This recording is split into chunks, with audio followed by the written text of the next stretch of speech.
안녕하세요. 자, 이제 오늘은 우리 지난주에 건축법 용어 정리 관련된 거 다 했고, 오늘은 이제 주택법 용어 정리할 차례입니다. 페이지 223페이지예요. 거기 223페이지 5번의 주택법상 용어 정리인데, 이제 주택법상에서는 용어 정리는 뭐 거의 100% 나옵니다. 100%. 한 문제라고 생각하고 용어 정리는 보는데, 주택법 공부하면서 주택이 뭔지 모르면 말이 안 되잖아. 그죠? 예. 그래서 주택법. 자, 일단 주택법도 7문제가 나오는데 건축법하고 주택법이 7문제 나오는 거예요. 근데 그 중에 그 여러분이 중개를 하다 보면 제일 중개를 많이 할 수밖에 없는 게 부동산인데 토지하고 건물인데 토지 중개할 일이 그렇게 많지 않을 거예요. 크다 보니까. 그러니까 이제 대부분 사고 파는 거래가 제일 많은 게 주택인데 어느 주택이 제일 많을 것 같으세요? 중개를 여러분이 할 때 제일 많이 중개를 하게 된 대상물이 있을 거야. 이런 아파트가 제일 많아요. 우리나라 1등 아파트입니다. 2등이 뭔지 아세요? 다가구야. 다가구. 그다음에 다세대. 그다음에 이제 다세대. 그다음에 연립. 그리고 이제 토지는 좀 약간 이제 땅덩이가 크고 가격이 비싸다 보니까 거래가 빈번하진 않아요. 예. 그럼 내가 중개를 하는데 저 주택을 보고서 저게 무슨 주택이야 설명을 해야 되는데 단독주택인지 공동주택 구분도 안 되고 그리고 등기부등본 뜯었는데 또는 건축물 대장 뜯었는데 건축물 대장을 읽을 줄도 모르고 그러면 안 되잖아. 건축물 대장은 한 번이라도 본 적 있으세요? 건축물 대장, 토지 대장. 예를 들어서 중개할 때 만약에 아파트를 내가 중개한다. 그럼 제일 먼저 뜯어봐야 될 그 문서가 있어. 4대 문서가 있거든요. 내가 중개를 할 거야. 아파트 중개하면 뭘 뜯어봐야 돼? 첫 번째가 내 생각에 딱 뜯을 때 뭘 뜯어봐야 될 것 같아. 토지 대장 그 밑에 또라이. 토지 대장은 볼 필요가 없지. 아파트 중개하는데 뭐 뜯어야 돼? 일단 뭘 뜯으면 돼? 등기부등본, 등기전부사항 증명서. 네, 그냥 등기부등본 할게요, 그냥. 예. 등기부등본. 그리고 건축물 대장을 아파트 하면서 땡땡이가 좀 애매한 게 봐봤자 1층부터 뭐 무슨 철근 콘크리트 구조다 이게 중개할 때 쓸 일이 별로 없어요. 그 등기부등본 뜯었어. 그러면 그 다음에 토지 대장, 건축물 대장, 뭐 임야도? 임야 대장? 이 대상물이 뭐냐에 따라 필요한 서류가 다 다른 거라. 만약에 내가 단독주택인데 단독주택 중개한다 그러면 걔는 단독주택은 뭘 뜯어봐야 돼? 등기부등본, 건축물 대장, 그리고 토지 대장. 걔는 따로 있단 말이야. 예. 그러니까 내가 중개를 하면서 뭘 뜯어야 되는 서류도 잘 모르는 거야. 그래서 서류를 뜯었는데 뭐라는 거야? 분석은 해봐야 되잖아. 예. 예를 들어서 토지 대장을 뜯으면 뭐가 나오냐면 토지 소재지, 지번, 그리고 뭐야? 지목, 그러면 면적, 그리고 토지 이용 현황 뭐 이렇게 돼 있어요. 그러니까 개별 공시가 어떻게 됐다 뭐 이런 거 나와 있어. 근데 그거 갖고서 중개를 하면서 자, 이 건축물 대장 그 전원주택인데 이 건축물의 소재지는 뭡니다. 설명하고 있어요. 여기 써 있는데 그럼 그 사람이 래요 여기 써 있는 거 뭐 설명해요? 막 이럴 거란 말이야. 그러니까 중개하는 사람이 이걸 최소한 이 정도에 대한 정보를 알고 있는 상태에서 해당 지역의 단독주택이 최근에 그뭐 예를 들어서 이슈가 좀 있었다. 좀 지나니까 이쪽 쭉 가다 보니까 옛날 단독주택을 허물고 새로 여기다가 다가구를 진 사람들이 조금 많아졌어. 그럼 그 사람들은 기존의 단독주택을 헐근 다음에 건축물을 지었을 때 수익이 있으니까 그걸 적겠죠. 단순하게 내가 들어가서 살 사람들이면 아무 상관이 없는데 투자 목적이거나 수익형 부동산으로 바꾸겠다고 한 사람들은 지금 기존에 있던 단독주택인데 저걸 만약에 철거를 했다. 그럼 철거를 하면 내가 어느 정도의 건축물을 지을 거냐 이게 중요한 거거든 그 사람은. 그럼 해당 지역의 용도 지역을 알아야 돼요. 용도 지역을 알아야 그 땅의 건폐율하고 뭐를 알 수 있어요? 용적률. 우리가 이제 나중에 외울 거거든요. 그럼 대충 일종 일반 주거 지역이다. 그러면 건폐율이 얼마야?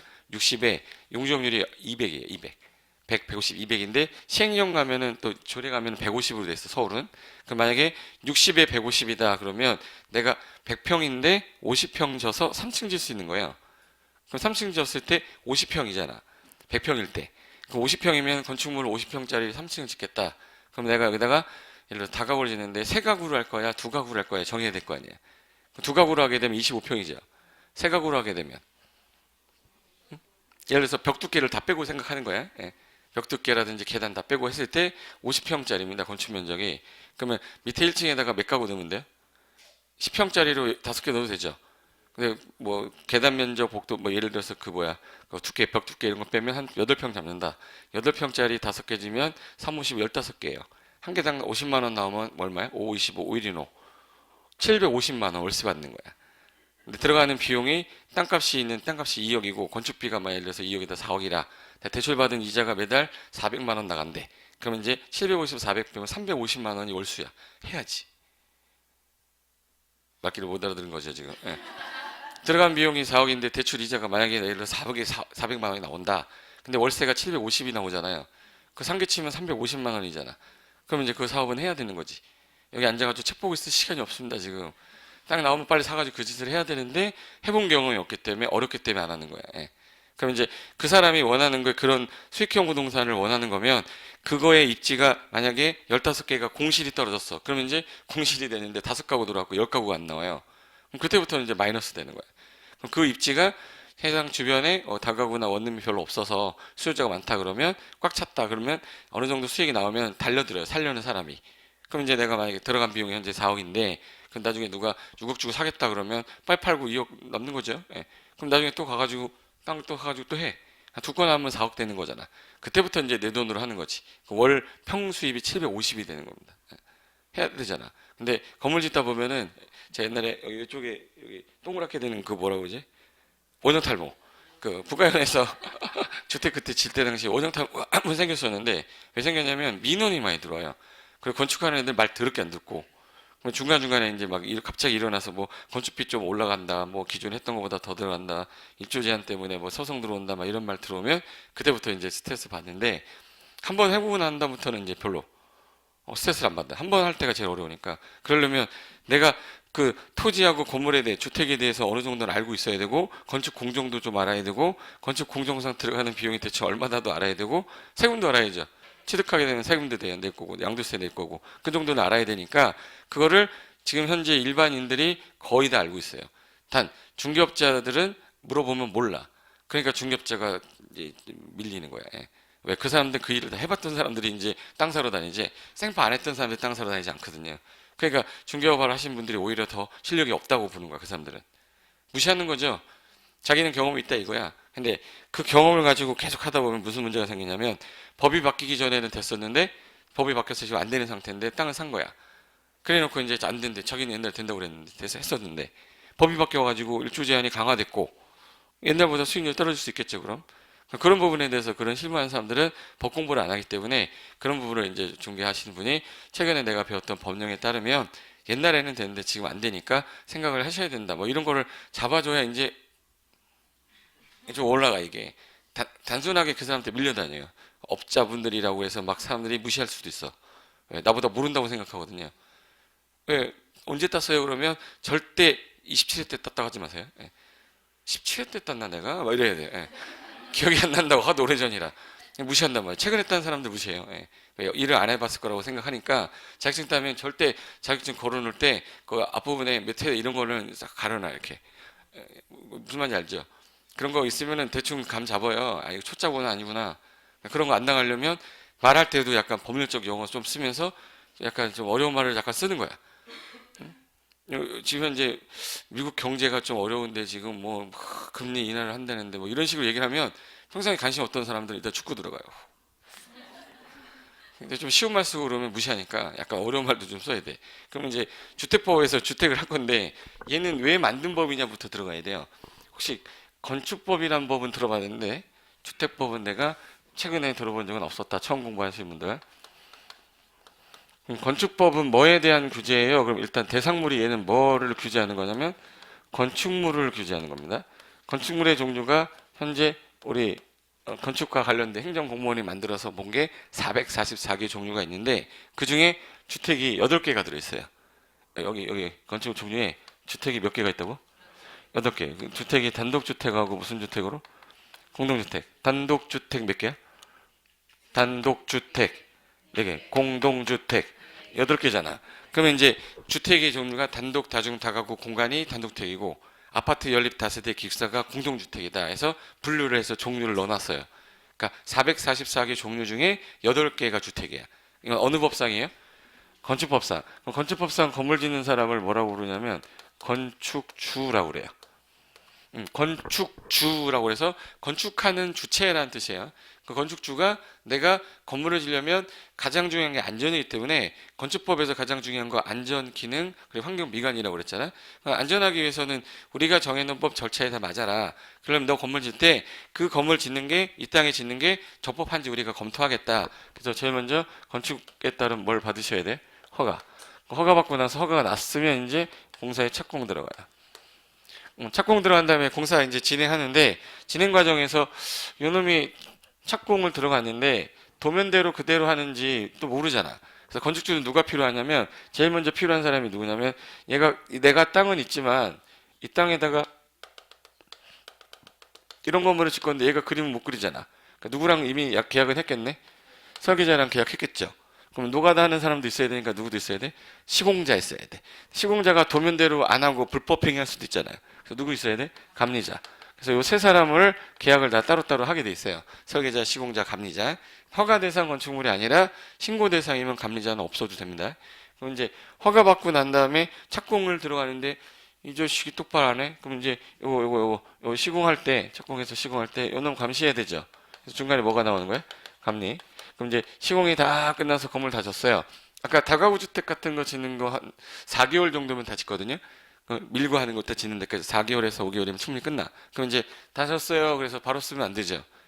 그 당시에 허가 받았던 대로 그대로 도면상에 있는 대로 됐는지 중간에 바뀔 수도 있잖아. 변경이 생기면은 이거 다시 허가 받아야 되거든요. 그러니까 제대로 된지 마지막에 무슨 승인을 받으셔야 돼? 사용 승인을 받으셔야 됩니다. 이렇게 써 있어요.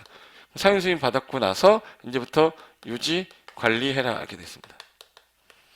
제가 얘기하는 거 여러분이 처음 공부하는데 저걸 왜 썼냐면 일단 기본적인 틀에서 그 다음에 살 붙여 나가는 형태로 공부 안 하면 앞글자 따다가 다 끝나요. 앞글자 따는 거 저 진짜 잘할 수 있어요. 제가 고시 공부할 때 앞글자 따서 주관식 쓸 때 앞글자 따가지고 외운 다음에 막 쓰거든. 행정법은 무조건 내용 있으면 논술이잖아. 쓸 때 보면 앞글자 따는 것만 한 페이지, 두 페이지야. 그 앞글자가 세 줄, 네 줄이에요.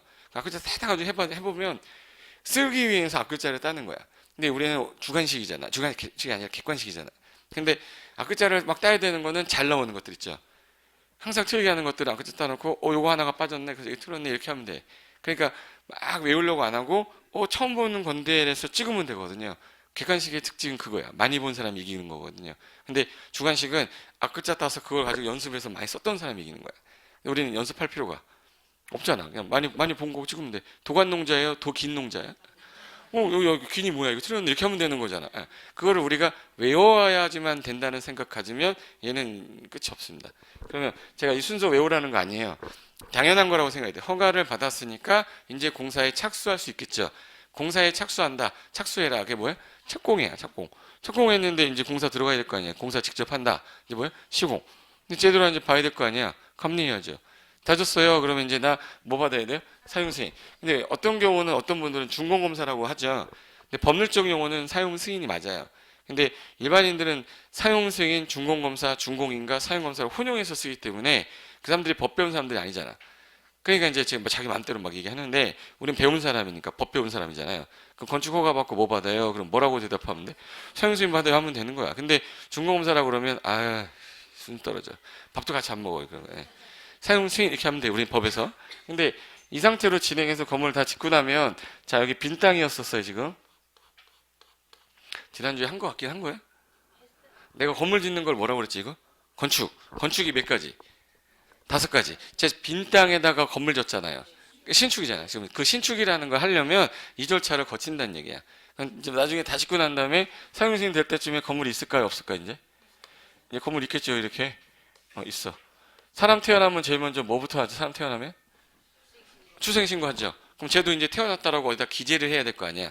얘 태어났어요 라고 해서 근데 태어나면은 누구 아들이다라고 쓰죠. 누구 자식이다라고 이제 뭐예요? 출생신고하면서 등록되잖아. 저 내 거예요 라고 뭐 써야 될 거 아니야. 우리나라는 소유권 명시 방법이 부동산은 뭐랬지? 등기야. 그럼 등기해야 되잖아. 그럼 뭐가 있어야 등기가 되냐면 건축물이 있다고 되는 게 아니라 이 건물이 있는데 사용승인서가 교부가 됐다라는 거예요. 그럼 이 사용승인서 교부를 한 요 사용승인 필지 있죠. 그걸 제출해야 얘를 이제 건축물 대장에 기재해주고 그리고 나서 소유권 보존 등기라는 거예요. 그럼 뭐부터 해야 되냐면 사용승인 받고 나서 이제 뭐 해야 돼 이제? 제일 먼저 뭐 대장에다가 뭐해? 건축물이니까 건축물 대장이겠죠. 기재하고 그 다음에 무슨 등기 하면 돼요? 소유권, 보존 등기 하는 거야. 보존 등기가 됐으면 이제부터 얘는 태어난 거죠. 예. 그럼 이제부터 저 소유권이 명시가 됐으니까 그때부터는 소유자라고 하지 건축주라고 안 해요. 그때부터는 태어났어 이제. 그럼 건축을 했던 사람은 건축주인 거고 그 사람이 이제 팔을 수도 있잖아. 본인 이름으로 등기를 하고 나서 팔 수도 있고. 그러면 이 상태로 진행이 됐는데 지금 현재 갑자기 주택법이 튀어나왔어요. 주택법은 뭐를 대상으로 하는 거냐면 주택을 대상으로 하는 거야. 근데 여기도 주택이 있는데 여기도 주택이 있는데 왜 이렇게 나눴냐? 이제 문제가 생기기 시작한 거야. 어떤 사람이 주택을 한 번에 그 다세대 주택 같은 거를 막 20개를 확 짓고 50개를 막 짓고 뭐 연립주택을 뭐 60개 막 짓고 팔아먹는데 팔고 난 다음에 보니까 나중에 주택에 대한 하자가 생겼는데 하자에 대한 거 요구했더니 배째라 나 부도났다 이러면서 난리가 나고 그리고 이걸 파는 목적 자체가 맨 처음에는 자기가 원가 들어간 게 예를 들어서 집 한 채 들어갔는데 그 다세대 때 요거 하나 20평짜리에 원가가 한 1억 들어갔는데 이 자식이 2억에 팔고 막 10억에 팔고 막 이래. 근데 그런 거에 대해서 국가가 규제를 안 하니까 안 되겠다. 이제부터 네가 대규모로 지어서 팔아먹을 거면 일로 와. 이렇게 됐어요. 내가 한 개, 두 개, 세 개, 네 개 짓는 거 안 건드릴게. 야, 너 그때 당시에는 20개 기준했어. 20개. 20개. 옛날엔 몇 개를 기준으로 했다고요? 그래서 20개 미만 지면 너 일로 와라 해서 무슨 법으로 가요? 건축법. 20개 이상을 지면 주택법으로 가는 거야. 그럼 얘는 20개 미만이면 일반적으로 한 18개, 19개 지면 그때까지는 어디로 가요? 건축법에서 건축주가 돼서 허가받는 거야. 근데 제가 만약에 20개 이상에서 만약에 30개를 졌다, 50개를 졌다. 그러면 그때는 어느 법으로 가는 거야? 주택. 그럼 이제부터 분류를 양으로 해놓은 거예요. 그럼 이제 건축법으로 가게 되면 이 절차를 거치면 되는데 주택법에서는 일로 와. 너는 이제부터 예를 들어서 500세대를 짓겠다. 500개. 500개 지어서 내가 팔아먹겠다 그러면 일단 주택법으로 가는 거야. 팔아먹는 거란 얘기는 저걸 지어서 분양을 하는 사람인 거잖아. 그럼 이제 이거를 팔아가지고 수익을 얻으려는 사업하는 사람이에요. 그래서 얘는 사업주라고 하는 게 맞겠다 해서 사업주 했어요. 그랬더니 무슨 요 밑에 있는 술집 주인 같죠. 그러니까 옆에다가 이제 채 이렇게 붙인 거예요. 예. 그래서 뭐라고 불러요? 사업주체라고 그래. 사업주라고 안 하고 뭐라고 그래? 사업주체 이렇게 합니다.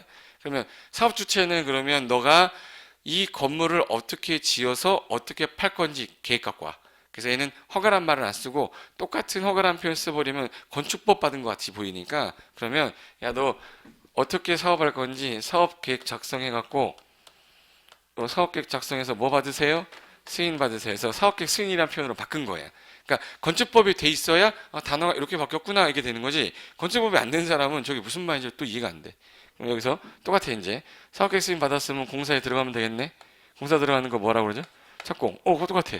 공사 직접 하는 거 시공. 그래서 다 끝나고 나면 뭐 받으면 되겠네.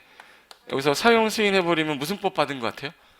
그러니까 똑같은 말을 안 쓰겠다라고 한 거야. 법에서는. 그럼 얘는 사용 검사 받는다 이렇게 한 거야. 그럼 얘도 똑같이 뭐 하겠죠? 감리하겠지. 그럼 순서가 똑같은데 단어가 달라진 것만 체크 한번 해볼게요. 자, 이제 건축주란 표현이 뭐로 바뀐 거고요? 사업주체. 허가란 표현이 뭐로 바뀐 거예요? 사업계획 승인. 그리고 똑같죠. 시공착공은. 근데 사용승인이란 표현이 뭘로? 사용검사로 바뀐 거야. 그리고 나서 얘도 이제 사용검사 받았으니까 대장에 기재하겠죠. 소유권 보존 등기 하겠지. 진사라. 사업주체 명의로. 그 다음에 건물 뭐 하면 돼? 유지하고 관리하면 돼. 그러면 건축물에 관한 일반법에 있던 내용을 주택법에서는 양으로 바꿨어. 20개 이상을 치면 일로 와라. 주택법에서. 근데 저 20개 이상을 최근에 얼마로 바꿨냐면 30개로 바꾼 거예요. 개정을 한 거야. 최근에 이걸 바꿨어. 법을 바꾸는 거 뭐라고 그러죠? 개정이야.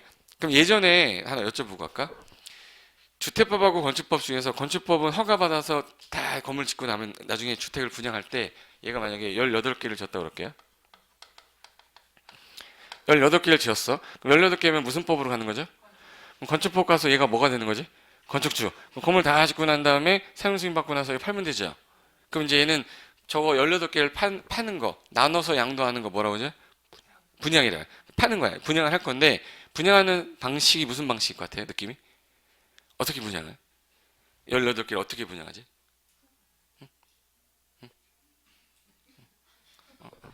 선착순 분양이라고 그래.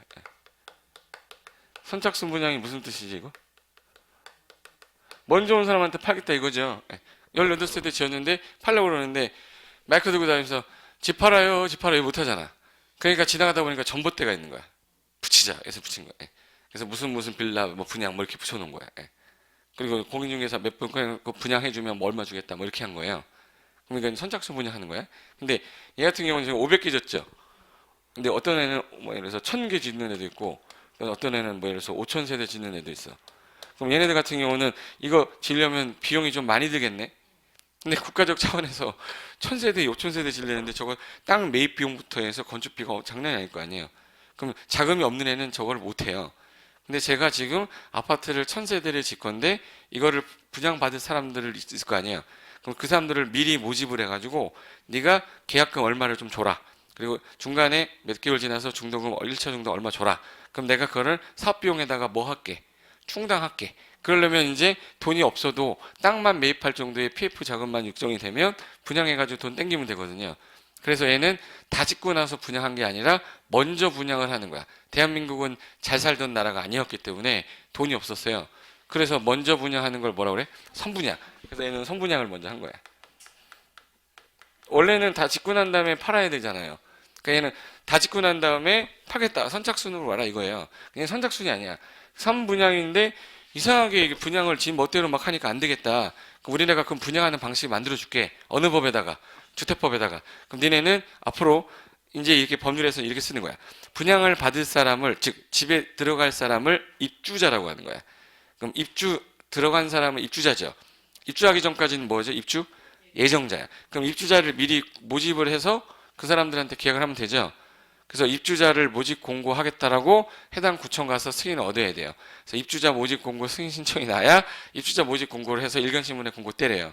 그 다음에 이제 얘네들이 그럼 어떻게 짓 건데 몇 평짜리 짓 건데 우리가 만들어 놨어. 일로 가면 이렇게 해서 모델 만들어 놨어. 집에다가. 그래서 뭐라고 그래 그거? 모델하우스. 콩글리시야. 모델하우스. 외국은 없어요. 예. 그럼 모델하우스 가서 봤더니 24평이 와, 이 정도면은 나 살란다. 그래서 그 사람이 이제 뭘 넣어요? 청약. 왜 청약을 안 되면 서로 사겠다고 난리치니까 안 되겠다. 그래서 우리나라는 입주자들이 미리 자금을 조금씩 넣어서 그 입금을 했던 사람들 청약 제도를 만들었던 거야. 청약 저축하고 청약 예금하고 청약 부금인데 그러면 이제 일반 건설회사가 만든 그 아파트를 민영 주택, 민영 아파트라고 그러면 그냥 예금하고 부금 갖고 청약 순위에 따라 자르겠다. 근데 국가가 기금 마련해서 만든 주택이 있을 거 아니에요? 기금 만든 주택, 국민주택 등이라고 그래요. 그 주택 같은 경우는 청약저축을 가입한 자로 1순위, 2순위 만들어 놓고 1순위에서 전부 다 청약이 들어왔다 그러면 2순위, 3순위 자르고 그렇게 순서를 두는 게 맞지 않냐 해서 만든 게 주택법에 분양에 관한 게 들어있는 거예요. 그럼 이제 분양하는 사람 입장에서는 얘는 입주자를 모집을 미리 해야 되죠. 입주자를 미리 모집한다는 얘기는 뭐 확정이 돼서 사업을 해야지 모집할 거 아니에요. 착공도 안 들어갔는데 들어갈 수는 없으니까 일반적으로 착공과 동시에 거의 미리 입주자를 모집하기로 돼 있어요. 그래서 입주자 모집을 하겠다, 모집 공고하겠다고 해당 시군구 가서 승인 신청을 받아야 돼. 그래서 입주자 모집 공고 승인 신청이라는 게 나와요. 그럼 이제 승인이 나면 승인 받고 나서 청약 받아야 되고 모델하우스 있어야 되죠. 근데 내가 일라나에 몇 개가 기준이었다고? 20개. 그럼 19개 짓는 게 편할까? 20개 짓는 게 편할까? 생각을 해보는 거야. 19개 지면 어느 법 가는데요? 그냥 다 짓고 팔면 끝나는 거잖아. 근데 20개를 딱 져버리잖아? 20개 딱 지는 순간 입주자 모집 공고 들어야 되고요. 청약 넣어야 되고. 불편하잖아. 그럼 여러분이 건물을 짓는 사람 입장이면 19세대 질래요? 20세대 질래요? 그러니까 우리나라에 그렇게 19세대가 많은 거야. 어디서 많이 들었지 않았어? 19세대, 19세대란 단어? 19세대 아니면 18세대잖아. 그러니까 옛날에 법이 지금 현재 뭐였을 때 20개 기준일 때. 근데 재작년에 20개를 몇 개로 바꿔버렸어요? 30개로 바꿨기 때문에 이제는 19세대란 표현이 안 나올 거고 29세대, 28세대란 표현으로 바뀌는 거야. 예. 법이 바뀌었기 때문에 그래요. 요즘에 바뀐 지 얼마 안 됐죠. 근데 왜 30년 전부터 20세대였는데 갑자기 바꿔버리니까 사람들이 잘 모르는 거야. 예. 제발 이해됐죠 이제. 그럼 이제부터 기준을 몇 개로 잡는다만 일단 기억하시는 거야? 그럼 내가 30개 이상, 즉 30세대 이상을 지면 어느 법으로 가서 주택법 가서 이 사람은 이제 건축주가 아니라 뭐라고 그래요? 사업주체. 그럼 이제 건축주하고 사업주체 중에서 한 개 짓는 사람이 위대한 사람이에요? 5천 개 짓는 사람이 위대한 사람이에요? 누가 위대한 사람? 5천 개. 그래서 오른손 잠깐만 들어봐. 예. 왼손 잠깐만. 안 하셔도 상관없어요. 평생 그러고 사는 거야. 예. 사업주체. 사업주체. 그래서 내가 이렇게 하면 뭐 얘기하는 거야? 사업 주체. 이 사람이 왜 사업 주체야 그러면 30개 이상 지시는 위대한 분이라서 이제 주체라고 붙였잖아. 예. 내가 창피해요? 자, 사업 주체라는 사람이 그러면 나 여기다가 내가 갖고 있는 이 땅에다가 대규모로 주택을 짓겠다. 그러면 어떻게 짓 건지에 대해서 사업계획 승인을 얻으라. 그 다음에 이 순서대로 진행해서 가면 이렇게 해서 분양하는데 잘 봐요. 선착순 분양이라고 돼 있죠. 근데 가끔 가다가 보면 이렇게 해가지고 이거 아파트예요. 9층짜리, 뭐 7층짜리 아파트야. 아파트는 주거로 쓰이는 게 몇 개 층 이상이면 아파트죠? 이거 7층짜리인데 여기 보면 이렇게 해가지고 선착순 분양 이거 본 적 있어요? 그럼 저 분양을 받으러 가야 되는 게 맞아요? 받으면 안 돼? 생각을 해봐야죠. 선착순 분양 그러면 남자들은요 자다가 일어나서 이게 가려는 그런 게 있어요. 예. 그 노이로제가 있잖아. 선착순 그러면 왠지 뛰어가야 될 것 같은 느낌이 들거든. 군대 안 갔다 온 사람들 그런 느낌도 없을 겁니다. 예. 신의 아들 있어. 신의 아들은 무슨 소리야 그래요. 선착순 분양이라면 뛰어가면 안 돼 이거. 왜 얘가 7층인데 얘가 40세대짜리 나홀로 아파트예요. 왜 선착순 분양을 해? 무슨 분양해야 되는데? 선분양이 되는데 왜 선착순 분양을 하냐면 분양이 안 됐다는 얘기잖아. 만약에 분양해서 올 분양 40세대 끝났으면 선분양을 할 필요가 없죠. 분양이 안 됐어. 한 지금 현재 39개가 나온 거야. 39개 선착순 분양이래. 몇 세대인데? 청약 넣은 사람 한 사람인 거야. 예. 그럼 49세대가 미분양된 거예요. 투자 가치가 있다고 봤기 때문에 없다고 봤기 때문에 안 들어간 거야. 근데 이제 우리는 일반인들 그거 모르죠. 선착순 그러면 가야 될 것 같잖아. 근데 지금 무슨 주택이냐면 지금 현재 7층짜리 40세대예요. 아파트거든요. 나홀로 아파트가 이런 거야. 동네 여기 막 단독주택 막 있는데 혼자 삐쩍 올라온 거 있죠. 그럼 이제 이 아파트하고 여기 5천 세대 아파트 레미안이 있어 여기. 아 그러면 같은 평수인데 어디가 비싸지? 왜 5천 세대가 비싼 거예요? 대단지면 뭐가 좋은데? 첫 번째 이거예요. 40세대인데 40세대면 아침에 나오면 일단 제일 먼저 우리가 회사를 가거나 어디 갈 때 제일 먼저 뭘 타죠? 제일 먼저 하는 게 자동차부터 타잖아. 예. 근데 여기 차가 있어야 될 거 아니야. 여기 몇 대 될 수 있어야 돼 여기. 40대를 만들어 놔야지 최소. 근데 최근에 40세대면 40대입니까? 한 집에 2대 이상인 집이 이제 부지기수야 이제. 부지기수야. 80대 잡아놓지 않으면 저기는 이제부터 40대 해놨다. 근데 옆집이 집이 좀 전에 모닝 하나 샀어. 옆집에서 여기 아반떼 하나 샀어. 또 하나 더. 와이프가 아기가 어려가지고 차 하나 더 사줄 수 있잖아. 그럼 이제 요 2대 들어오는 순간 40대에서 2대는 어딘가에 이제 구석이 있죠. 동네 돌아다녀야 돼. 그리고 이제 아침에 배고파서 라면 먹으려고 하려면 여기 이렇게 해서 조그맣게 뭐가 있을까 여기? 편의점 같은 거 있어야 되죠. 그럼 이제 맨 처음에 편의점은 처음에 이제 하면 이제 막 이렇게 하는 거 있죠. 막 이렇게. 그래서 여자애들 막 뛰어가는 그거 하잖아. 하면 이제 한 3개월은 돼요, 장사가. 근데 이제 여기 아침에 딱 나오면 여기 편의점은 가거든요. 근데 편의점 가면은 여기 예를 들어서 새우깡이 만약에 여기 새우깡이 여기 1,000원이야. 근데 옆에 조금만 나가가지고 차 타고 가면 새우깡 여기 이렇게 해가지고 여기 하나 더 붙어 있어. 750원인데. 그럼 이제 이마트 가서 사겠죠. 근데 소주 여기서 사요. 소주 여기서 한 팩 사고 여기 뭐 또 붙어 있는 거 사. 붙어 있는 거 사요. 그러다 보면 이제 얘네들 여기 안 가요. 그럼 이제 3개월 지나고 나면 망하기 시작해. 그럼 결론은 좀 있다가 이제 장사가 안 되니까 문 닫아요.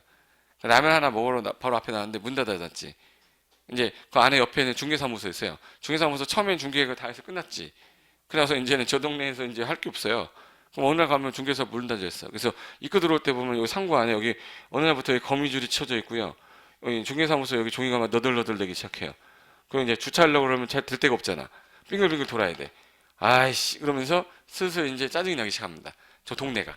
그리고 제가 대규모 단지 있는 게 아니라 주택단지 안에 있는 나홀로 아파트다 보니까 골목길이야 또.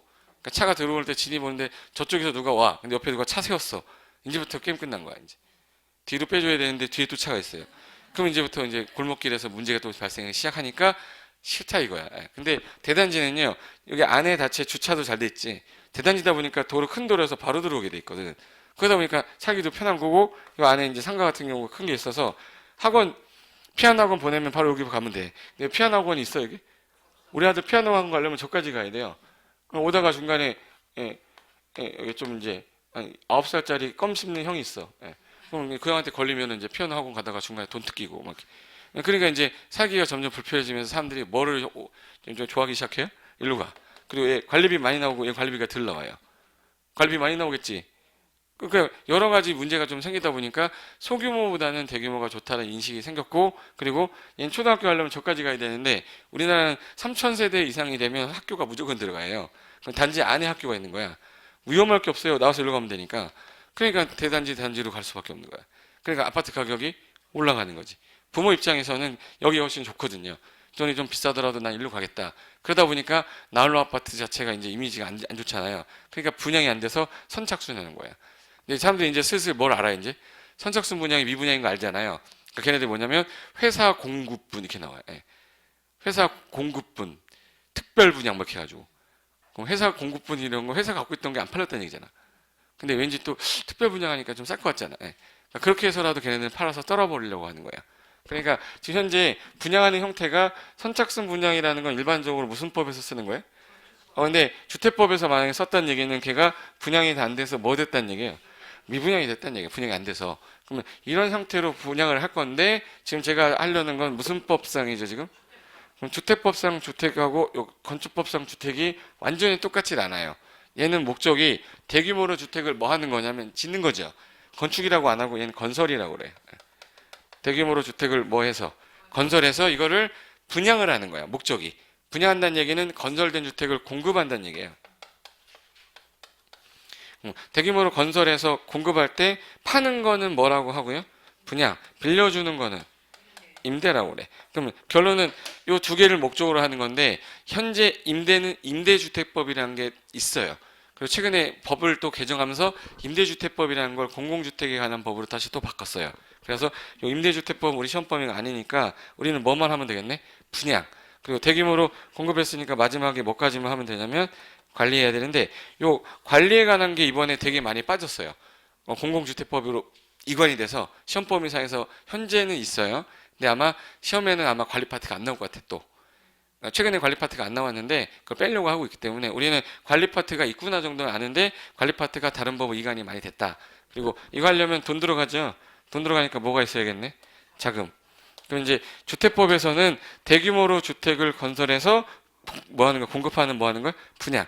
그럼 분양하다 보니까 분양에 대한 규제를 하겠다. 분양가 상한제도, 뭐 추기과열지구 뭐 이런 걸 만드는 거야. 그리고 주택거래 거래하는 것도 문제가 있어서 주택거래 신고제도를 도입했는데 거래 신고제도가 의미가 없다. 그래서 폐지시켰어요. 그래서 주택거래 신고제도라는 게 지금 현재는 폐지돼서 없어져 버렸어요. 박근혜 정부에서 없애버렸고 주택 공영개발지구라고 있었거든요. 추기과열지구 안에 들어가는 건데 현재 우리나라에 추기과열지구가 없어요. 폐지시켜버렸습니다. 그래서 지금 주택법의 양이 이만큼이었던 게 한 요만큼으로 좀 축소가 됐어요. 좋아진 거 우리한테는. 가뜩이나 많은데 늘어난 것보다 줄어든 게 좋잖아. 그래서 현재 이 상태에서 관리 파트도 지금 현재 의미가 없어지는 규정으로 되는 거니까 이제부터 우리는 뭐는 반드시 공부해야겠다.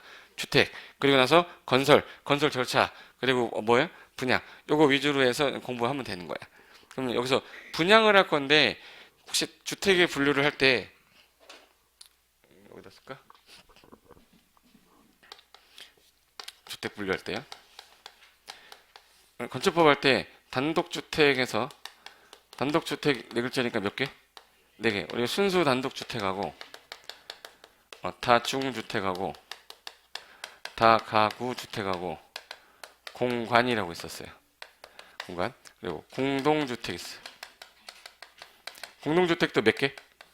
네 개. 아파트, 연립, 다세대, 기숙사. 이거 건축법 할 때 한번 한 거 같죠? 일단은 주택의 분류를 단독주택과 공동주택으로 분류를 해놨는데 우리가 알고 있는 순수 단독주택은 요거 얘기하는 거예요. 문 열고 들어가서 여기 뭐 차고 있고 집 있는 보통 일반적인 형태의 주택, 그러니까 전형적인 단독주택을 말하는 건데 다중하고 다가구 구분할 때는 다중은 그 하숙집 생각하시면 되고 다가구 주택은 한동 건물인데 101호, 102호, 201호, 202호 나눠져 있어요. 그런 주택 있죠. 근데 그게 가구를 분리해서 살고 있는데 지금 현재 얘가 다가구면은 여러 가구 사는 거죠. 그럼 뭐 공동으로 사니까 공동주택으로 가야 될 거 아니야. 근데 이 다가구 주택에 대해서는 소유권이 무슨 주택이에요 지금? 단독 소유라서 얘는 단독 소유가 있어요. 다가구하고 되게 유사한 게 다세대 주택인데 다세대는 소유권자가 뭐야? 각각 개별이야. 구분 등기 돼 있어요. 그럼 구분 소유권을 가진 자들이 한 개의 건물 안에서 독립된 구조를 갖고 살고 있는 주택이니까 그냥 공동으로 빼야 된다. 그래서 사람들이 제일 처음 공부하는 사람들이 구분 못하는 게 다세대랑 다가구 구분을 잘 못해요. 일단 보세요. 다중주택은 3층 이하로 져야 되고요. 몇 층이야? 3층 이하인데 연면적이야. 연면적 그러면 바닥면적 합계가 바닥면적 다 더한 거 말하는 거야. 그게 330제곱미터 이하여야 됩니다. 330m 이하로 해당 지역 내에서 요거 다중이라는 건 학생들이 장기간 거주하거나 공장의 근로자 장기간 거주하는데 독립된 구조 안 가져요. 그러니까 그 응답하라 1994 옛날 볼 때 얘들아 밥 먹으라 그럼 방에서 나오죠. 그런 형태의 주택을 다중주택으로 보시면 돼. 근데 다가구 주택은 주거로 쓰이는 게 3계층 이하고 3계층 이하 그리고 바닥 면적의 합계라고 돼 있어요. 얘는 바닥 면적 합계가 660제곱미터 이하 이하고 그리고 19세대 이하가 거주할 것 이렇게 돼 있어요. 19세대 이하가 거주할 것. 그럼 요게 이제 다가구 주택이야. 근데 공간은 공적으로 쓰이는 거처란 뜻이거든요. 그러니까 공공 일을 하시는 분한테 정부가 집을 주는 거를 공간이라고 생각하시면 돼. 그러니까 대통령이 되시면 뭘 집을 주죠. 청와대 주고 예를 들어서 서울시장이 되면 서울시 그 임기 동안 여기서 사세요라고 집을 한 채 줘요. 서울시 공간이라고 그래요. 경기도지사도 있고. 그러면 공간이라는 거 우리가 중개할 일이 없겠네 거의. 그러니까 시험에 나온 적이 한 번도 없는 거야. 그런데 공동주택도 아파트는 주거로 쓰이는 게 몇 개층 이상이면 무조건 5계층. 무조건 5계층 이상이면 아파트라고 그래요. 다른 거 필요 없어. 주거로 쓰이는 거 딱 셌더니 5계층 이상이다. 무조건 아파트야. 근데 연립하고 다세대는 둘 다 4계층 이하로 돼 있습니다. 얘 4계층 이하로 줘야 되고 얘도 4계층 이하로 줘야 돼. 이하로 줄 때 얘 바닥 면적의 합계가 660제곱미터를 초과. 얘 660제곱미터 이하 이렇게 됐어요. 그리고 기숙사는 학생이나 공장의 근로자가 장기간 거주하는데 독립된 구조를 갖추면 안 된다고 됐어요. 독립된 구조가 아니어야 돼. 독립된 구조가 아니란 말은 독립이란 뜻이 뭐냐면 먹고 씻고 자고 요 세 가지야. 쓰리고라고 그러거든요. 먹고 씻고 자고 하려면 먹고 하려면 뭐가 있어야지? 부엌. 씻고 하면은 욕실. 자고는 방이거든요. 내가 문을 열고 들어가서 그 안에서 먹고 씻고 잘 수 있으면 독립이 돼서 분양을 할 수 있게 되는 거야. 근데 기숙사를 분양을 합니까? 안 되잖아.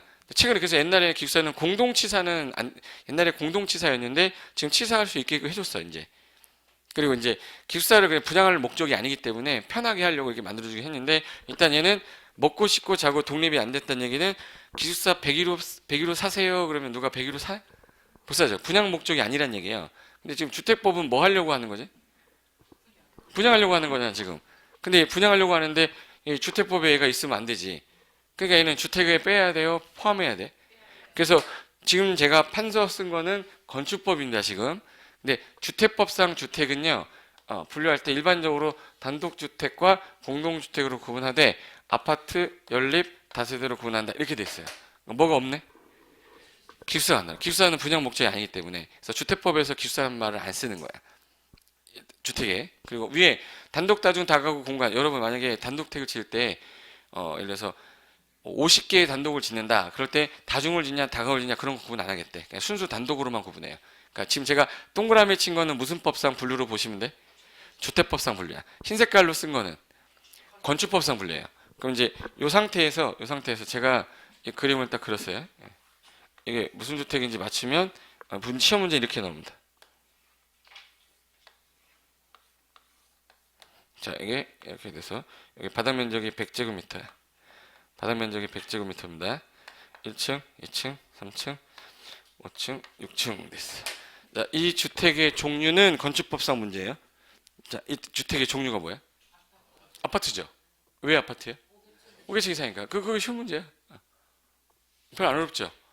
자격증 따기 이게 쉬운 시험이에요. 자격증 따기가. 어쩌다가 한 번씩 나옵니다. 자, 이거 봐봐. 이거 볼까? 아파트죠. 아파트. 이제 여기서부터 이제 자 이제 아파트 끝났어. 아파트는 아니다. 왜 아파트는 아닙니까? 그러면 4계층이 하잖아. 5계층 이상이 아니에요. 그럼 아파트 아니면 언제 뭐지?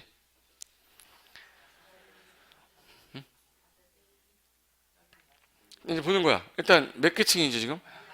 4개층이잖아. 주거로 쓰는 게 4개층이잖아요. 그럼 얘네들은 아니잖아 지금. 그럼 얘 둘 중에 하나네. 근데 둘 중에 하나인데 구분이 층수는 안 되잖아요. 뭘로 구분해야겠네. 600이 초과하면 14, 이하면 다세대. 그럼 얘 받은 면적이 200이잖아.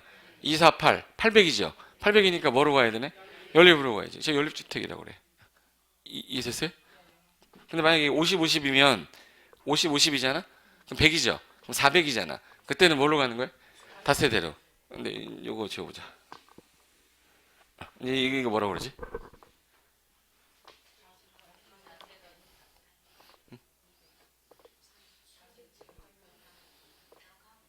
써 있는데도 못 찾잖아. 그죠? 여기서 한 개 나한테 물어봐야 돼요. 누구 거예요? 라고 물어봐야 돼, 나한테. 한번 해봐요. 갑, 갑, 갑 혼자 거야, 갑 혼자 거. 갑 혼자 거야. 자, 잘 봐요. 얘 지금 몇 층이죠? 바닥 면적 합계가 200, 600이죠. 그럼 3계층 이하죠. 그리고 6세대잖아. 19세대 이하고. 660 이하죠. 그럼 다가구일 수도 있는 거죠. 근데 4계층 이하고 3계층, 4계층 이하죠? 바닥 면적 660 이하잖아. 다세대일 수도 있네. 근데 이 두 개를 구분하려고 했더니 얘 무슨 주택이고? 단독주택이고. 얘는 뭐야? 공동주택이. 그래서 누구 거냐고 물어보라는 얘기예요. 그래서 이 사람 거예요. 혼자 다 갖고 있네. 혼자 다 갖고 있네. 다 갖고 혼자 있네. 다가구 주택이라고. 다가구 단독주택이라고. 그래서 얘는 소유권 한 사람이 갖고 있는 단독주택이에요. 근데 만약에 갑이라고 안 하고 이건 A 거고요, B 거고 구분 등기 되어 있습니다. 그럼 구분 등기 되어 있는 거죠. 그럼 이제는 구분 등기 됐으니까 한 개의 소유권을 가진 세대 각각이 들어가서 하나의 건물에서 사용하고 있기 때문에 얘는 무슨 주택으로 빼야 된다. 공동주택상 뭐로 보는 거야? 다세대로 하는 거야. 이해됐죠? 저거 구분하는 거 시험 문제로 낼 때 제일 많이 났던 게 요 세 놈이야. 됐어. 근데 여기서 세 놈인데 어느 놈이 좀 헷갈리네. 다세대하고 다 헷갈리게 하는 거예요. 지금 이해됐죠? 그럼 이제 다가구 다세대는 뭘로 구분하면 된다? 등기부 보면 돼. 등기부 딱 뜯었더니 소유권자가 나눠져 있어. 구분 등기 돼 있어. 그러면 이제 요거는 공동택이구나. 다세대.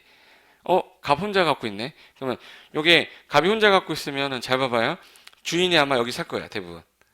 이거는 뭐 받고 있겠네? 세 받고 있겠지. 그럼 이 건물에 대한 전기세는 이 사람 이름으로 나오겠네? 그럼 이 사람은 뺄랑 띵동 띵동 한 달에 한 번씩 해야겠네? 내놔 그러겠네? 그거 다 그렇대요. 근데 이거 귀찮아요, 안 귀찮아요?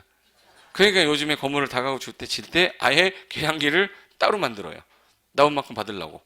옛날에는 계량기가 한 개였단 말이야. 그래서 옛날에 문 열고 딱 들어가는데 계량기 한 개다, 다가구다 이렇게 했었거든요. 계량기가 6개네? 이거 뭐다? 다세대를 했었거든요.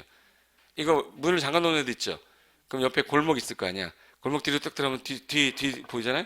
이렇게 해서 그 달아 있죠. 주황 색깔로 된 달아.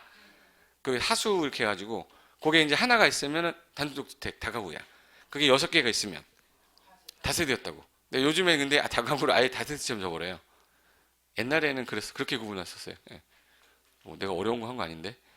그래서 현재 분류한 거는 하얀 색깔은 무슨 법상 분류한 거라고요? 제가 건축법상 분류한 겁니다. 근데 지금부터는 이제 노란 색깔로 할 거야. 이제 어느 법이에요 지금 이제? 주택법은 단독주택과 무슨 주택? 공동택. 단독택은 셀 때 호란 말을 쓰고요. 공동택은 뭐란 말 써요? 세대란 말 써요. 그럼 몇 세대 몇 호를 질 때 주택법가 됐지? 30개. 그럼 30호 이상을 짓거나 몇 세대? 3세대 이상을 건설한다 그러면 어느 법으로 오세요? 건축법이에요? 주택법이야? 근데 만약에 30 정도 이상이 되려면 여기를 조성을 해야 돼. 땅을. 건물 짓 수 있는 땅을 뭐라고 그러죠? 대지. 대지에서 대지는 1만 제곱미터 이상을 조성한다 그러면 이것도 대지를 왜 조성하는 거냐면 이 주택을 건설하려고 조성하는 거니까 너네들도 우리한테 와서 사업계획 승인 받아라. 그래서 대지 조성 사업 할 때 면적이 얼마 이상이면 그래서 앞으로 이제 30만이란 말이 되게 나올 거야. 왜? 기준을 얘기한 거야. 그러니까 예를 들어서 하나 물어볼게요. 18개지면은 무슨 법 가는 거야? 그럼 뭘 받아야 돼요? 허가. 근데 28개지면 무슨 법? 건축법상 뭐 받아요? 허가. 29개지면 무슨 법? 건축법상 뭐 받아요? 허가. 근데 30개지면 무슨 법? 주택법. 뭐 받아요? 사업계획 승인. 그럼 사업계획 승인 받는 기준은 몇 개? 30개. 그래서 사업계획 승인 기준이 뭐예요? 그러면 30만 이렇게 하는 거야. 사업계획 승인을 받아야 되는 기준. 30호 이상, 3세대 이상, 1만 이상 이게 사업계획 승인 기준인 거예요. 제 말이 된 거죠. 건축허가 기준은 만들 필요가 없지. 건축허가 기준 30 맞으면 주택법 기준이니까 아니면 건축법이라는 얘기잖아요. 그래서 건축법상 건축허가 기준이란 말 안 쓰고 주택법상 사업계획 승인 기준은 어떻게 됩니까? 그러면 어떻게 얘기하면 돼? 30 이렇게 하면 돼요. 그럼 이제 얘네를 주택법에서는 그러면 이 주택이라는 거를 지금 현재 건설해서 분양할 거잖아요. 그러면 아빠, 엄마, 옛날에 아들, 뭐 딸. 옛날에 가구 구성이 보통 몇인 가구였지? 4인. 그럼 이걸 하나의 뭐라 부르죠, 이걸?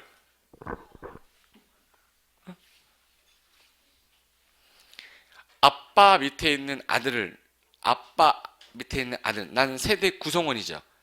한 세대의 구성원이잖아. 그럼 아빠는 세대 뭐가 되는 거죠? 주. 세대주, 세대원이잖아. 그럼 이거 하나의 뭐라고 하죠? 세대. 그럼 한 세대가 어떠한 건물에 들어가서 독립된 구조 형태를 가지는 형태로 장기간 머무는 구조의 주택을 뭐라고 그래? 주택이라고 그래요. 조심할 건 만약에 여기 301호 이거를 만약에 얼마 전에 다세주택인데 이거를 A라는 사람이 이걸 샀어요. 근데 B라는 친구가 궁금한 거야. 야, A야, 너 그거 요 건물만 샀어? 땅만 샀어? 둘 다 샀어? 이렇게 물어봐요? 안 물어봐요? 안 물어보는 이유는 이 건물만 샀어요? 이 땅에 대한 지분 같이 샀겠죠. 그러면 일반적으로 우리는 주택을 사고 팔 때 주택만 사는 거야, 건물만 사는 거야, 땅도 사는 거야? 그럼 이거 두 개를 포함해서 뭐라고 해야겠네? 주택. 그래서 주택 분류에는 여기 주택의 정의에는 뭐도 들어가야 돼? 땅. 그 땅에 딸려 있는 거를 부속 토지라고 그래요. 그래서 이제 정의 읽어보시면 주택 이렇게 됐어요. 세대의 뭐가? 세대원이 장기간 뭐된 독립된 주거 생활을 영위할 수 있는 구조로 된 건축물로 모두 포함하겠다. 그렇죠. 여기서 가장 중요한 거 뭐된이 제일 중요한 단어예요. 독립된이란 말이 제일 중요해요. 우리 집 들어가는데 딱 들어갔어. 딱 잠을 자고 TV 보고 있는데 옆집이 올라오면서 문 딱 열고더니 안녕하세요. 저 지금 왔어요. 이렇게 못 들어오게 해야지. 독립이 돼야 돼요. 그래서 독립된 구조 주거 생활 할 수 있는데 그 건축물로 부속 토지를 포함하는 개념이다. 그리고 단독주택과 뭘로 나눠져요? 공동주택. 근데 공동주택의 특징이 같이 살다 보니까 부수되는 시설이라든지 복리가 뭐냐면 입주자들의 생활을 편익을 도모하기 위해서 설치한 시설이에요. 그리고 그런 것도 포함되어 있어 공동주택에는. 그런데 그 밑에 단독주택, 공동주택 구분할 때 단독주택 자세히 보시면 단독, 다중, 다가구, 공간 써놨죠. 이거를 굳이 우리는 주택법에서는 분류 안 하겠다. 그냥 단독주택으로 통일을 하면 돼. 근데 이번에 공동주택 보시면 아파트, 연립, 다세대. 뭐가 빠졌는데? 그럼 뒤로 넘겨보시면 기숙사가 있을까? 그럼 이거 오탄한 거예요? 아니야. 일부러 뺀 거예요. 왜? 주택법에는 기숙사가 없거든. 주택에. 그래서 거기 아파트는 무조건 주택 사용하는 층수 몇 층 이상? 5층 이상, 5개층 이상. 이걸 5층 이상 그러면 100% 틀린 겁니다. 뭐가 다른데요? 다른 거 보여줄게요. 이 개자가 있냐 없냐에 따라 다른. 예.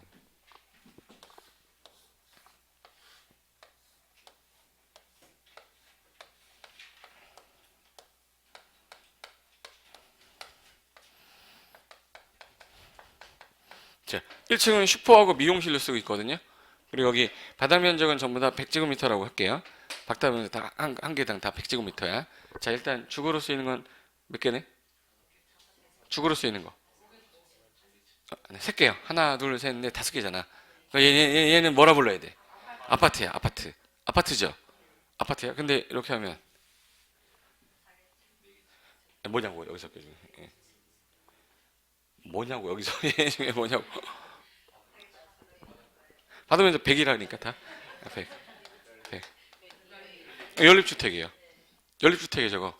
근데 선생님 1층에 이거 넣었는데 그냥 주택 있는 것 뿐이지. 여기 봐봐요. 4계층이라고 썼죠. 4층이라고 한 게 아니잖아. 4층이 하면은 저거는 그 연립이 안 돼야 되잖아요. 주거로 쓰는 게 4계층이니까 4계층이야 맞죠? 4계층 이하고 주상 복합 형태로 졌을 뿐이죠. 그럼 얘는 연립주택인 거야. 잡으세요. 5층 이상이면 아파트다 그래버리면 이거 아파트 되잖아. 그러니까 5계층이란 말 쓴 거예요. 세 가지고 몇 개 이상이면 5개 이상이면 아파트라는 얘기야. 그러니까 5층 이상하고 5계층이 완전히 다른 거예요. 여기는 왜 뭐라고 썼어요? 5계층. 연립주택은 몇 계층 이하로 4계층 이하로 바닥면적계 얼마 초과다. 660초가. 제가 그때 우리 평 제곱미터 전환하는 거 했었죠. 1평이 몇 제곱미터였지? 벌써 또 기억이 벌써 안 나는 거지 이제. 초등학교 지나가는 개도 안다 이거. 한 평 몇 제곱미터인지. 예. 나 오늘 처음 알았어. 이건 개만도 못한 건데 이제 3.3058 제곱미터. 1평이 3.3058인 거는 초등학교 책받침에 있었단 말이에요. 예. 초등학교 뒤에 책받침에 도량형 외우잖아. 예. 그걸 지금 외우면 어떻게 해? 지금 옛날에 외웠어야 되는데. 그런데 기억이 안 날 수도 있는 거기 때문에 지금 외우면 돼요. 뭐 오늘 외우면 되지 뭐. 뭐 그래서 하고 놓은 거 아니에요. 근데 네가 뭔데 나 모르는데 내가 왔는데 이래서 외우면 돼요. 걱정하지 마세요. 전국에 있는 99만 명이 모를 겁니다. 예. 1평이 몇 제곱미터야? 3.3058이야. 그럼 10평이면 너무 기니까 지금 보통 우리 요 058을 빼잖아요. 그래서 한 평이 3.3제곱미터잖아. 그럼 10평이면 33제곱미터지. 100평이면 100평이 얼마야? 330제곱미터야. 200평이면 660제곱미터지. 그럼 맞죠? 그럼 지금 현재 660이라는 단어를 썼다는 얘기는 옛날에 몇 평을 기준으로? 200평 기준으로 따졌던 건데 지금 평단위 못 쓰니까 660으로 바꿔놓은 거예요. 평단위 쓰면 과태료 먹기 때문에 쓰면 안 돼요. 그래서 한 200평 정도 넘으면 바닥 더한 게 200평 넘으면 뭐다? 연립. 200평 이하면 뭐야? 다세대. 그럼 하나 물어볼까? 여기 빌라는 뭐야? 빌라? 빌라. 뭐 빌라트, 아파텔, 뭐 오피스텔, 뭐 많기도 많아. 빌라 뭐 빌라? 빌라는 없어요. 우리 그 법률 용어가 아니에요.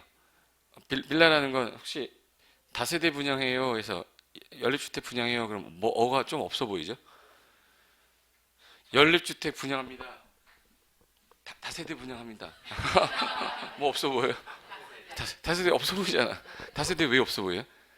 무슨 주택에 여러 사람들이 뭐 사는 것 같은 조그만 집에 사는 것 같잖아. 그러니까 사람들이 다세대 분양하면은 좀 약간 없어 보여 한단 말이야. 근데 그걸 고급진 용어로 좀 바꾸자고 하다가 옛날에 그 미국에 있던 표현을 갖다 옮긴 거지. 그래서 빌라 분양한다 그랬더니 왠지 궁금한 거야. 빌라 가니까 가서 보니까 다세대야. 근데 빌라래. 그래서 이미지가 좋아지는 거거든. 제 이름이 장동건이었으면 이름 되게 강의할 때 되게 많이 떴을 거예요.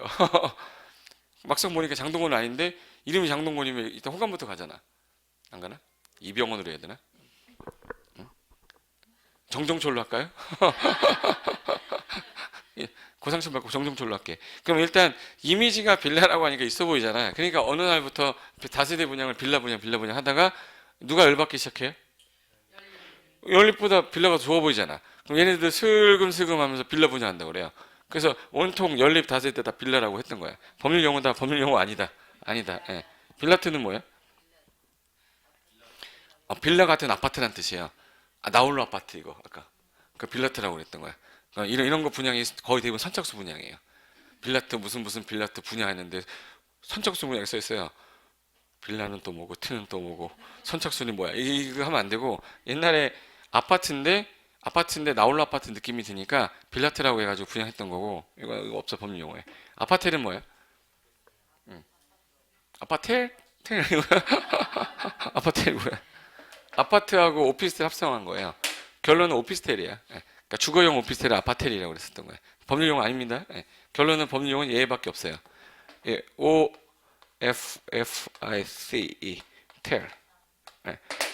오피스가 주란 얘기예요. 텔이 주라는 거예요. 잘 봐요. 앞에 단어를 쓰는 건 얘가 먼저라는 얘기거든. 그러니까 오피스 하다가 잠깐 쉬어라, 자라. 그러니까 얘는 업무가 주예요. 자는 숙박이 주야. 그러니까 얘는 숙박설이야, 공동택이야. 업무시설이야. 또 넘어가려고. 업무라고 방금 전에 얘기했는데 숙박이라고 그러겠죠 또. 예. 얘는 업무시설이에요, 숙박설이에요? 업무시설이야. 근데 업무시설인데 약간 자는 걸 허용하겠다 해서 주거용 오피스텔이 나온 건데 일단 얘는 법률상 여기에 들어있어요, 여기 안 들어있어요? 여기 안 들어있잖아 지금. 여기에 안 들어있다는 뜻은 무슨 뜻이냐면 얘는 주택이 아니죠. 그러니까 무슨 법을 적용받지 않아요? 주택법을 적용받지 않기 때문에 오피스텔은 그냥 건축해서 파는 거야. 예. 무슨 말이겠죠? 주택법상 받는 게 아니에요, 얘는. 그래서 오피스텔은 무슨 시설로 빼야 돼요? 업무 시설이야. 그래서 분류하는 거 이 정도만 일단 하시면 돼. 네. 됐어. 그럼 이제 이 상태에서 자, 방금 전에 했던 이 주택 중에 이 노란 색깔을 주택을 이제부터 대규모로 몇 개 이상을 지려면 30개 이상을 지려면 어느 법으로 오셔서요.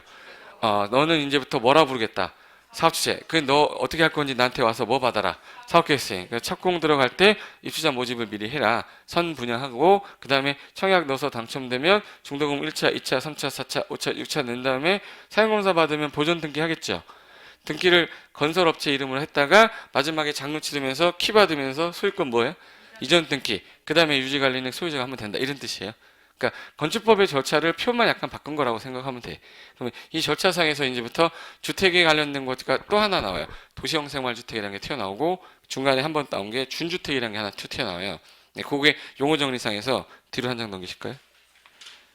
거기 자금에 따른 분류도 하나 나올 건데 거기 자금에 따른 분류에서 거기 1, 2, 3, 3개 있죠. 그거 좀 이따 하고요. 그림이 주택 해가지고 주택에서 분류하는 거 맨 위에 단독 밑에 공동 있죠. 그거 제가 지금 판사한 게 그거 쓴 거예요. 그리고 공동주택에 보시면 아파트 연립 뭐가 없다? 기술사가 없는 이유가 이게 지금 주택법에 주택하고 있잖아. 그러니까 없는 거예요. 제 말 이해됐죠? 그럼 잠깐 쉬었다가 자금에 따른 분류랑 주택에 관련된 나머지 용어 정리 좀 볼게요. 잠깐만 쉬겠습니다.